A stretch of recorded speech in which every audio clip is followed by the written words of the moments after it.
In the World Cup, Imran Khan was a hero. In Pakistan, he's a king, almost a living god. His country is one of the poorest in the world, crying out for help. And Imran Khan has answered that call. He's using his fame to raise a fortune to help cancer victims in Lahore, the town where he was born. He's building a new hospital there, which eventually will provide 20th century medicine and, it's hoped, save hundreds of lives.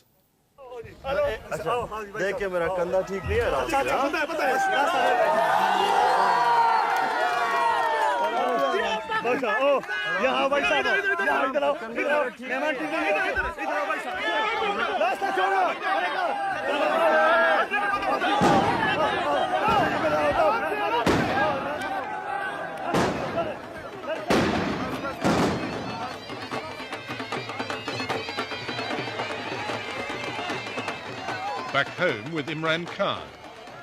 It is clearly a case of hail the conquering cricket hero.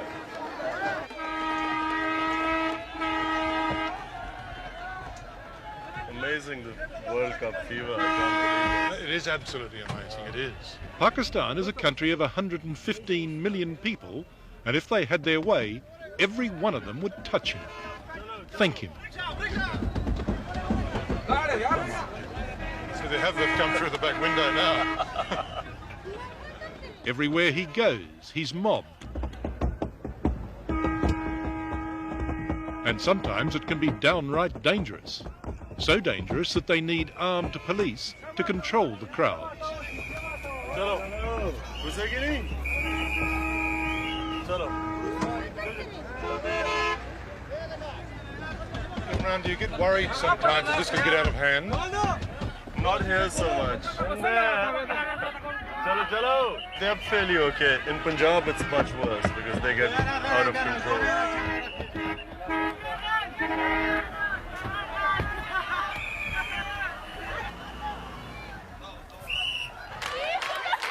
In Pakistan, good Muslim girls are not supposed to go crazy,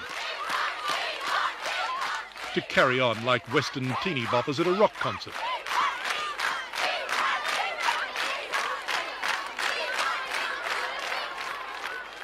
But Imran Khan's magnetism can upset even the most sedate schools for young ladies.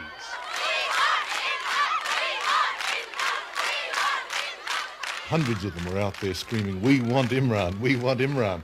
And you wouldn't even come out to them. Why? Mainly because the principal said that she wouldn't be able to control them, and that it was best that I went through the back entrance. So you were scared of these young schoolgirls? No, the principal told me to do, and I did what she asked me to. You know, she felt she couldn't control them.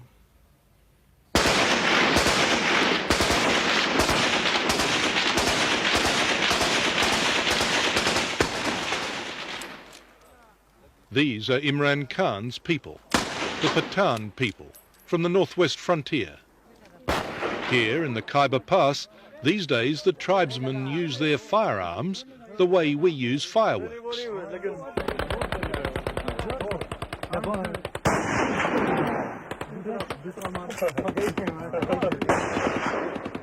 But back in the days of the Raj, the fiercely independent Pathans gave the British a hiding on the battlefield.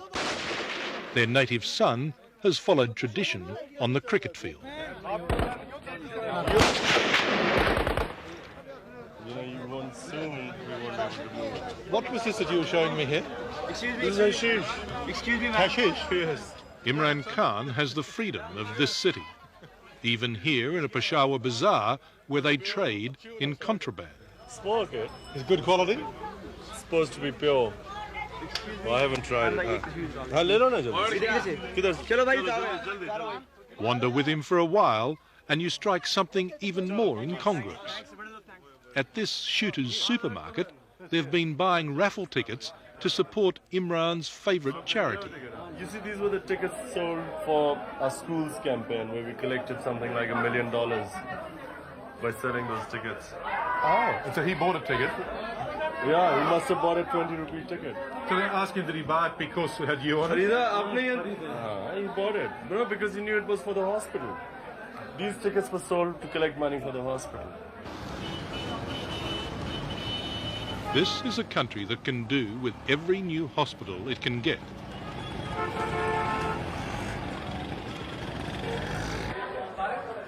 Conditions for the common patient are close to appalling, especially if they're suffering from cancer.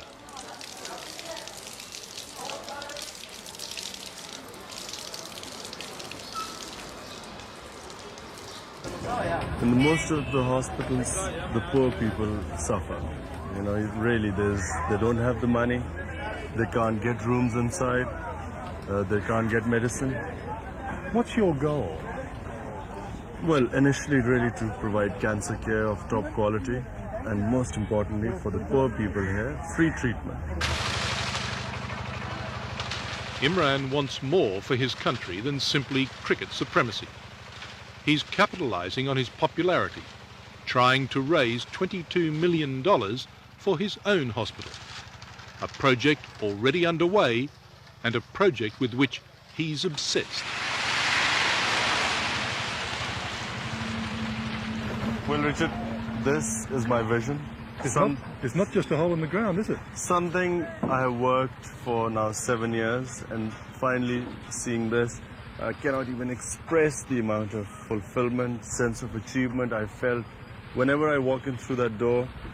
You know, it means more to me than anything I've ever done or achieved in life.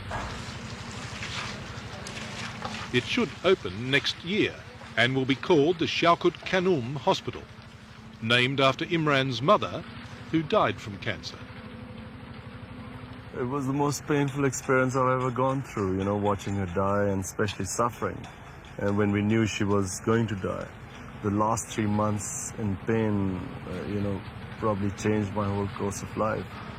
You're 39 years of age, almost 40, and you're still full of idealism, aren't you? Yes, but, you know, it was through this idealism that we've got so far. You know, everyone discouraged me for the first 3 years. Everyone said it's impossible, you won't get far, where will you get the money? But we have got this far, and I really believe that I'm going to do it. I've had doubts in other things in life, but for some reason I've never doubted that we're going to make this hospital. For this man, the memory of his mother is probably what matters most. Next might come his love for Pakistan, and then his devotion to his religion. We pray 5 times a day. Right, this is the mosque here, this little one. Yes. Do you mind if I come in? No, not at all.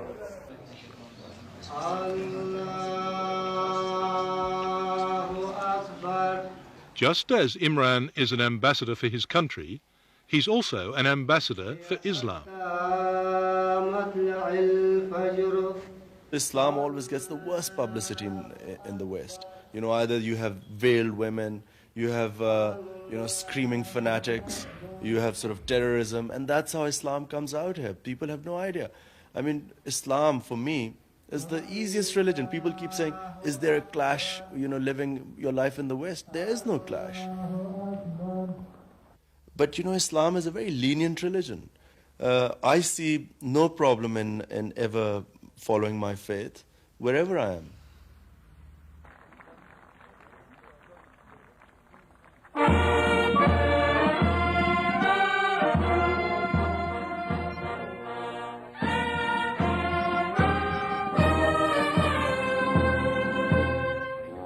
Imran is conscious of the contradictions that abound here. A country where the Prime Minister can host a garden party for successful cricketers, just a full toss away from the poorest slums.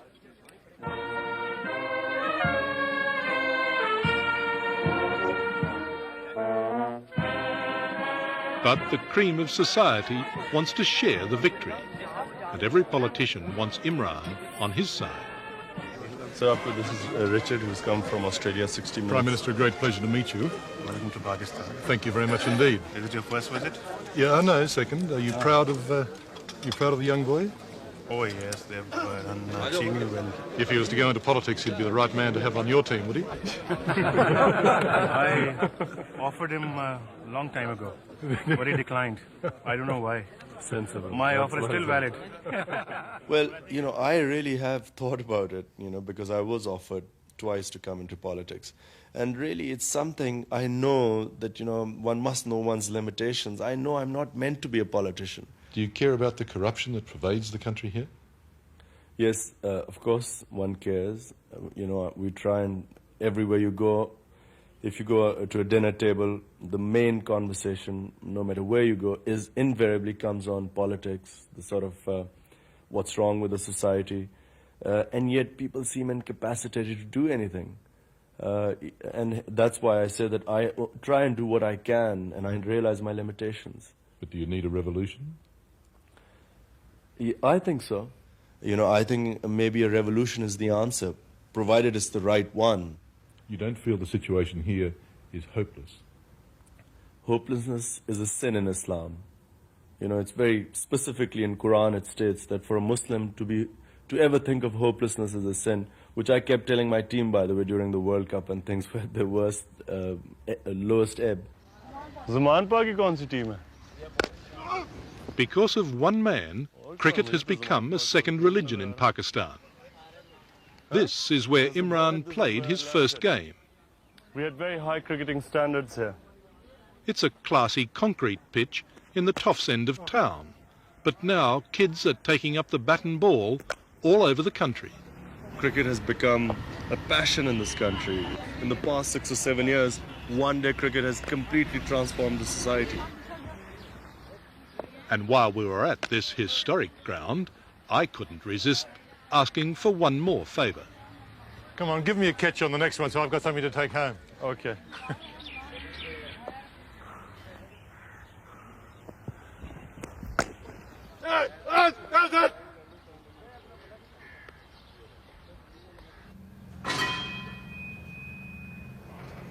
Imran is now nearly 40. Though he says his cricketing career is almost over, he certainly hasn't run out of steam. He's a fierce, courageous and generous sportsman. But these days he's devoting most of his energy to other, more lasting things.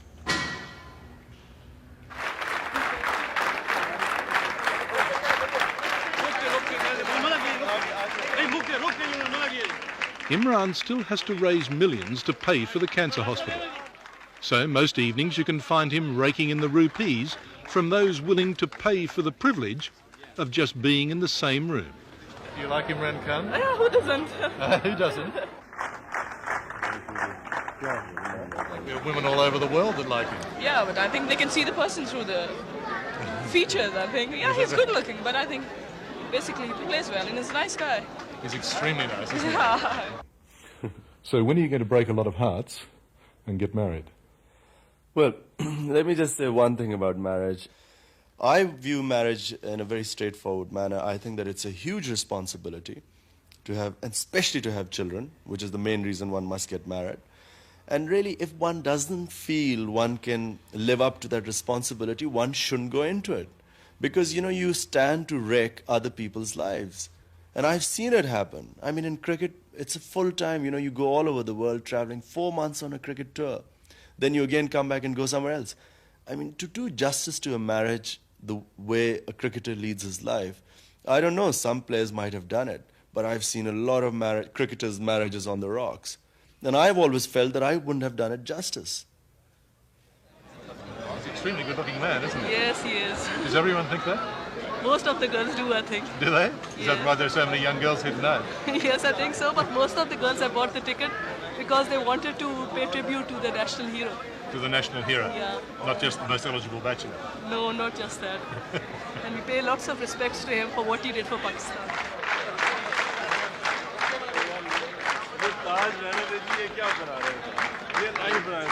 At one stage there, a chap came up and put one of those, well, what to a Westerner, are funny hats on your head, and you knocked it away almost disdainfully, I thought. Why was that? Well, he'd crowned me. It was a crown meant for kings. And, obviously it embarrassed me. I mean, I couldn't wear a crown. I don't, it's embarrassing.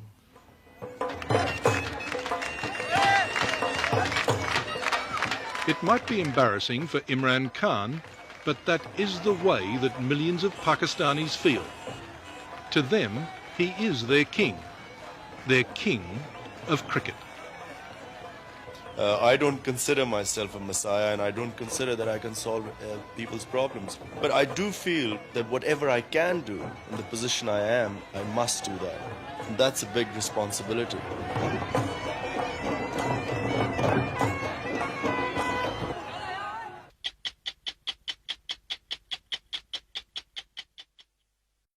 Hello, I'm Tara Brown. Thanks for watching. To keep up with the latest from 60 Minutes Australia, make sure you subscribe to our channel. You can also download the 9Now app for full episodes and other exclusive 60 Minutes content.